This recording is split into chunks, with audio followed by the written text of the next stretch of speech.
नमस्कार साथियों, मैं कमल किशोर कठेरिया। साथियों, आज हरियाणा विधानसभा चुनाव के परिणाम आए।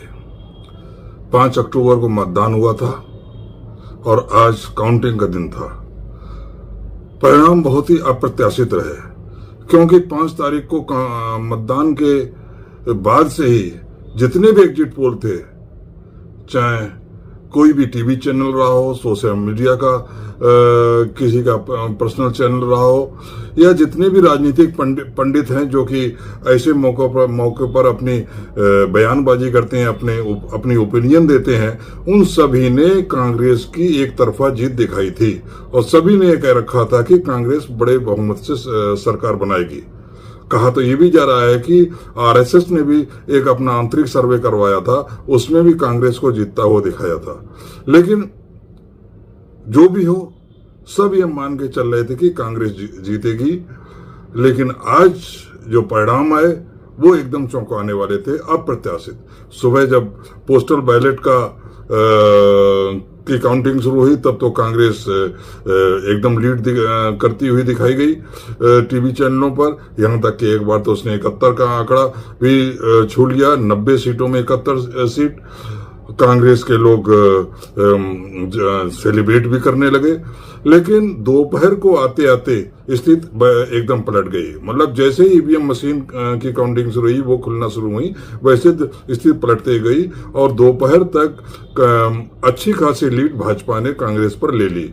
और बाद में परिणाम जो जैसा दिखना शुरू हो गया था ईवीएम मशीन खुलने के बाद, वैसे ही हुआ कि भाजपा 48 सीटों के साथ अपने अकेले दम पर सरकार बनाने में सफल हो गई और कांग्रेस 37 सीटों तक पहुंचकर ही रुक गई। ऐसे में नॉर्मली तो अक्सर जब कोई पार्टी हारती है और कोई दूसरी जीतती है, तो हारने वाली पार्टी कुछ ना कुछ बयान देती है, प्रशासनिक मशीनरी पर धोखाधड़ी का आरोप लगाती है। लेकिन आज एक वीडियो जो वर्तमान में मुख्यमंत्री हैं, जो कार्यवाहक मुख्यमंत्री हैं नायब सैनी, उनका वीडियो सोशल मीडिया में वायरल हुआ, जिसमें वो कह रहे हैं कि अपने पास सारी व्यवस्था है, कि कोई चिंता करने की बात नहीं, सारी व्यवस्था है, जीत हमारी होगी। और इसी के बाद शाम को जब कांग्रेस के जयराम रमेश और पवन खेड़ा ने प्रेस कॉन्फ्रेंस करी, तो उन्होंने ईवीएम को लेकर एक दूसरे सवाल उठाए। पहले हम हरियाणा के वर्तमान मुख्यमंत्री नायब सैनी साहब का वो बयान सुनते हैं, जो कि उनका वीडियो वायरल हो रहा है। आप देख रहे होंगे पिछली भी मैंने शुरू से ये कहा है कि भारतीय जनता पार्टी एक तरफा सरकार बना रही है। हमारे पास सारी व्यवस्थाएं हैं, आप चिंता मत करिए।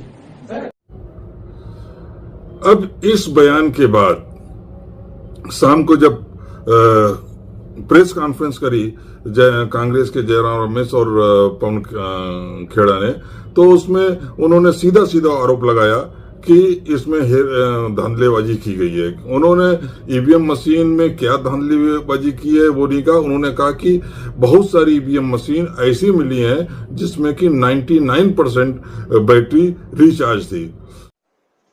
हरियाणा में चुनाव हुआ, जिसके नतीजे बिल्कुल अप्रत्याशित हैं और यहां तक कि यह भी कहेंगे कि अस्वीकार्य हैं। जिस तरह की शिकायतें लगातार आ रही हैं, अभी हम जयराम रमेश जी और मैं जिस कमरे में बैठे थे, वहां भी लगातार शिकायतें हमारे नारनौल के कैंडिडेट राव नरेंद्र सिंह हो गए या पानीपत के कैंडिडेट हो गए, 3 जिलों से, हिसार, महेंद्रगढ़, पानीपत, यहां से लगातार शिकायतें आ रही कि कैसे बैटरीज जो मशीन की थी वो 99% थी, और जिन मशीनों की बैटरीज 99% थी, उन मशीनों में नतीजा एक आया, हमें हराने वाला नतीजा आया। और जो मशीनें नहीं, जिनको छेड़ा गया, जिनकी बैटरी 60-70% जो स्वाभाविक होनी चाहिए थी, उसमें हम जीत रहे हैं हमारे कैंडिडेट। तो हम ये सारी शिकायतें इकट्ठी कर रहे हैं। हमारे कैंडिडेट्स ने वहां रिटर्निंग ऑफिसर्स को शिकायतें दी हैं और दे रहे हैं अभी। लेकिन आने वाले कुछ दिनों में ये सारी शिकायतें लेकर हम चुनाव आयोग में जल्दी ही जाएंगे और अपनी शिकायत वहां दर्ज कराएंगे। इस तरह का नतीजा कहीं भी धरातल पे नहीं दिख रहा था। आप लोग भी गए, हम लोग भी गए, सब घूम रहे थे। कोई ये नहीं मान सकता कि हरियाणा में इस तरह का अप्रत्याशित नतीजा आएगा। हम सब अचंभित हैं। ये अगर एक लाइन में इसको कहा जाए तो ये तंत्र की जीत है और लोकतंत्र की हार है। हम इसे स्वीकार नहीं कर सकते। अब बहुत इसी पर बहस छिड़ गई, कोई समझ ही नहीं पा रहा। बहुत से चैनल पे जो न्यूज 24 पे माना गुप्ता समझाने में लगे हुए कि उसमें कुछ हो ही नहीं सकता, वो तो सील हो जाती है, उसमें कैसे छेड़खानी हो सकती है। अरे ये सब तो बेकार की बातें हैं। इस भारत में ना तो राजा हरिश्चंद्र शासन में है और ना ही यहाँ की जनता राजा हरिश्चंद्र जैसी ईमानदारी पर चल रही है। यहाँ सब कुछ संभव है। लेकिन प्रश्न ये है कि कांग्रेस का ये जो आरोप है वो उसमें क्या कितनी सच्चाई, उसमें कितना दम है। अब आज इस समय हम ये नहीं कह सकते कि कांग्रेस ने आरोप लगाया वो सही है या गलत है, क्योंकि कांग्रेस ने अभी तक कोई सबूत नहीं दिए हैं। और ऐसे में नायब सैनी जो मुख्यमंत्री हैं उनके बयान के साथ इसको जोड़कर देखना भी एक तरीके से अभी जल्दबाजी होगी। हो सकता है उन्होंने उत्साह में कह दिया हो कि हमारे पास सारी व्यवस्था है, जीत हमारी होगी, और ये भी हो सकता है कि कुछ गलत भी किया गया हो, लेकिन अभी हमारे पास ऐसा कोई सबूत नहीं है। लेकिन जहां तक बैटरी के 99% या 90% से ऊपर रिचार्ज होने का सवाल है, उस पर स्पष्टीकरण पब्लिक के लिए बहुत जरूरी है। देखिए, ये ऐसा आरोप पहले भी लगा है। मुझे ध्यान है 2022 का जब उत्तर प्रदेश का विधानसभा चुनाव हुआ था, तब एक विधायक जो कि चुनाव हार गए थे, उनसे जब मैं मिला तो उन्होंने मुझसे भी ये पूछा कि कठेरे जी, आप तो ऑब्जर्वर भी रहे हैं, आप ये बताइए कि दिन भर बैटरी यूज होने के बाद कितने % रह जाती है। तो उस जो मेरा अनुभव है उसके आधार पर मैं ये बताना चाह रहा हूं कि यदि दिन भर बैटरी यूज होती है मतदान के दौरान सुबह से लेकर शाम तक, तो 40% से लेकर 50% तक बैटरी यूज हो जाती है, और 50 से या 60% अगर मतदान कम हुआ तो 60% बैटरी बच जाती है, वरना 50% बचती है। इसके आसपास बैटरी बचती है, और उसके बाद उसको सील करके बैटरी को पूरी ईवीएम मशीन को बंद स्विच ऑफ करके उसको सील करके रख दिया जाता है। और जब वो उसको काउंटिंग वाले दिन उसको खोला जाता है तो बहुत ज्यादा 1-2% ही कम होता है, उससे ज्यादा बैटरी डाउन नहीं होती, क्योंकि बैटरी ऑलरेडी जो है ईवीएम मशीन स्विच ऑफ होती है उस समय, उस दौरान।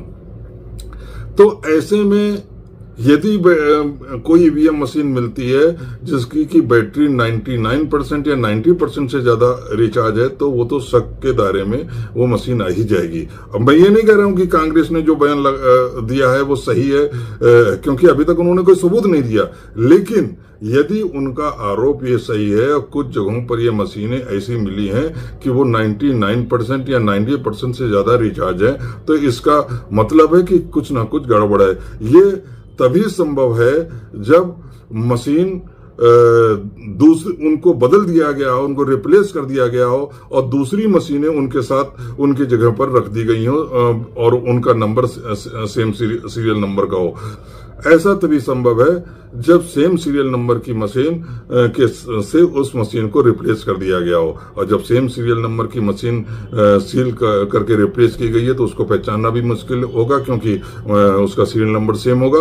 और जब उसको वहां पे रखा गया होगा तो जाहिर है कि उसमें जो वोटिंग करवाई गई होगी तो वो बहुत ही कम समय में, जैसे कि जो असली मशीन है उसमें तो सुबह से उसको ऑन कर दिया गया और शाम तक मतदान जब तक खत्म नहीं हुआ तब तक वोटिंग होती रही तो उसकी तो बैटरी एग्जॉस्ट हो जाती है, 40-50% तक एग्जॉस्ट हो जाती है। लेकिन अगर उसकी जगह कोई दूसरी मशीन लाई जाएगी तो जाहिर है कि जो लोग भी ऐसा काम कर रहे होंगे तो वो सारा दिन तो उसमें वोटिंग करने में लगाएंगे नहीं। वो जिस पार्टी के फेवर में उन्हें वोटिंग करानी होगी वो आधा पौन घंटे में टेक्नोलॉजी का एक गलत इस्तेमाल करके वोटिंग करा के उस मशीन को सील करके ले आएंगे, ताकि उसको उचित समय पाकर असली मशीन से रिप्लेस कर दिया जाए।